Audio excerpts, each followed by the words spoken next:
राजस्थान के अंदर पंचायती राज चुनाव का बिगुल है वो बज चुका है और किसी भी वक्त अब आचार संहिता है वो लगने वाली है।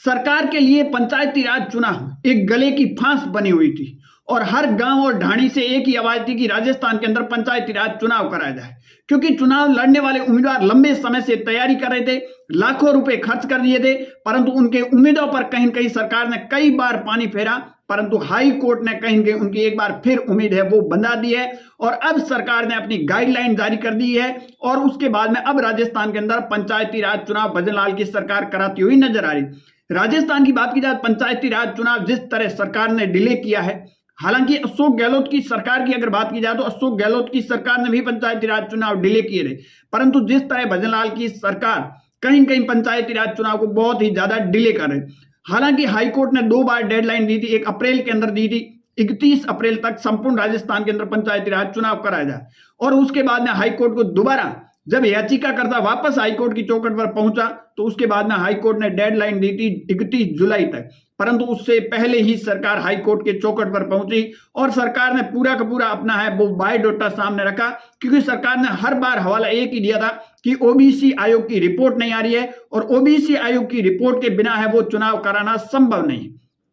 उसके बाद में हाईकोर्ट ने वो सख्त निर्देश दिए कि आप पूरा का पूरा बायोडाटा लाइए, कब आपकी ओबीसी आयोग की रिपोर्ट आएगी, रिपोर्ट के बाद में लॉटरी का जो होगा काम वो कब तक होगा और उसके बाद में चुनाव कब कराए जाएंगे। अब राजस्थान की सरकार ने पूरा का पूरा हाईकोर्ट के चौखट पर रखा और बात की जाए तो चुनाव आयोग ने भी कहा है कि ओबीसी आयोग की जो रिपोर्ट आएगी उसके 90 दिन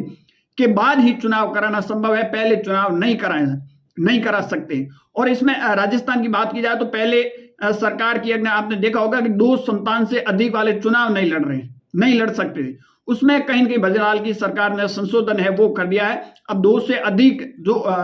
पैदावार संतान है वो भी चुनाव अब लड़ सकते हैं और राजस्थान के अंदर 1 स्टेट 1 इलेक्शन की जो पॉलिसी अपनाई गई थी उसके तहत आपको चुनाव होते हुए राजस्थान के अंदर इस बार पंचायती राज चुनाव और निकाय चुनाव आपको नजर नहीं आएंगे, क्योंकि बात की जाए राजस्थान के अंदर सरकार के पास इतनी ईवीएम मशीन नहीं है और ईवीएम मशीन नहीं होने की वजह से संपूर्ण राजस्थान के अंदर एक साथ चुनाव कराना भी कहीं न कहीं संभव नहीं है। और अगर बाहर की किसी भी राज्य से ईवीएम मशीन हायर की जाती है तो उसकी सुरक्षा और उसका जो किराया है वो काफी महंगा पड़ रहा है, सरकार इस पर भी विचार करती हुई नजर आ रही। परंतु अब राजस्थान की बात की जाए तो राजस्थान के अंदर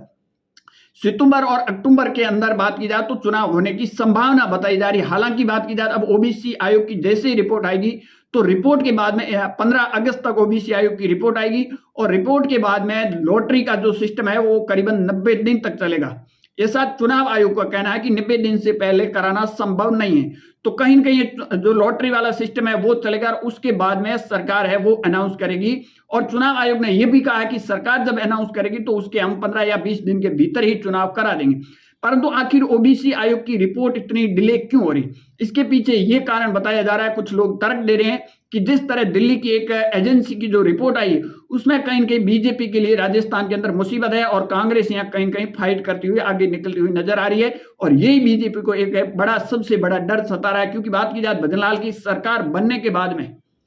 पहला लोकसभा चुनाव के अंदर 11 सीटें कमाई, उसके बाद में उपचुनाव के अंदर भी वो सीट हारी और अब सरकार कतई नहीं चाहती है कि पंचायती राज चुनाव में वो उसी तरह की स्थिति बन जाए। और दूसरी अगर बात की जाए तो केंद्र सरकार की तरफ से करीबन 3100 करोड़ रुपए का फंड है वो मिलता है गांव और ढाणी के विकास के लिए, परंतु इस बार वो भी फंड रोक दिया गया। सिर्फ 1100 करोड़ रुपए जारी हुए, 1900 करोड़ है केंद्र सरकार ने रोक दिया और केंद्र सरकार ने साफ कहा कि आपने पंचायती राज चुनाव कराए नहीं, इसलिए है वो ये फंड जारी हम नहीं करेंगे। अब दिसंबर से 2026 के एंड से पहले राजस्थान के अंदर पंचायती राज चुनाव होते हुए आपको नजर आएंगे। आपकी क्या राय है कमेंट सेक्शन जरूर देना। ज्यादा जानकारी के लिए हमारे यूट्यूब चैनल और फेसबुक पेज जरूर फॉलो।